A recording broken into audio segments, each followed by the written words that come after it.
बच्चों, एक बहुत ही सीरियस मुद्दे पर आपका ध्यान खींचना चाहता हूँ। आपको मालूम होगा कि जून 2025 से एसएससी ने जो नॉर्मलाइजेशन का मेथड है उसे बदल दिया। इक्वी परसेंटाइल मेथड वो नया लेकर के आए और इसमें सबसे पहले एग्जाम आप देख रहे हैं सिलेक्शन पोस्ट का हुआ, तो उसमें बच्चों की संख्या या शिफ्टों की संख्या बहुत कम है, तो बहुत ज़्यादा पता नहीं चल पाया। एक एग्जाम हुआ सीएचएसएल का 12 नवंबर से और 30 नवंबर तक चला, जो मल्टी शिफ्ट में था। तो इसमें अभी मार्क्स अभी जारी किए उन्होंने कल ही। तो उसमें जो अब देखने को मिला है कि बहुत सारे, और अब हर एग्जाम में यही मेथड लगेगा जहां मल्टी शिफ्ट होंगी। क्योंकि अभी सीजीएल के मार्क्स नहीं आए, तो जब उनके मार्क्स आएंगे तो उसमें भी पता चलेगा कि बच्चे ये कह रहे थे कि सर जो कट ऑफ लगी है उससे मेरे काफ़ी ज़्यादा मार्क्स हैं, मेरा सिलेक्शन नहीं हुआ। तो फिर ये बच्चे मार्क्स का बहुत इंतजार कर रहे थे। तो भाई 146.5 वाला बच्चा था 20 नवंबर की सेकेंड शिफ्ट में, 117.6 रह गए। तो देखो ना, करीब 30 नंबर इस बच्चे के घट गए।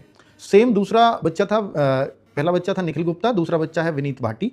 ये भी 20 नवंबर की सेकंड शिफ्ट में था। इसके 143.5 मार्क्स थे और 113.42 रह गए। तो ये लगभग ये भी 30 नंबर डाउन गया। एक उमंग कुमार एक बच्चा है, 12 नवंबर की सेकंड शिफ्ट, यानी जिस दिन पेपर शुरू हुआ है उसी दिन। तो आप ये सोचते हैं ना, उस दिन तो बढ़ते ही है मार्क्स।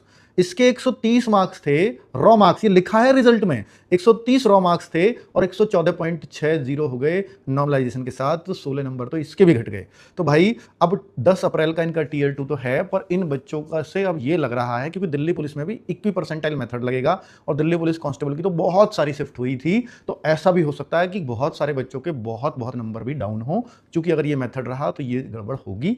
हालांकि जब नंबर डाउन होते हैं तो फिर अब भी होते हैं दूसरी साइड, तो फिर जो कट ऑफ है चूंकि प्लस माइनस का लग रहा है, तो फिर उतना उछाल नहीं लेती जितना एक्चुअल में पहले लेती थी। तो शायद वो थोड़ा सा मिड में आकर के रुके।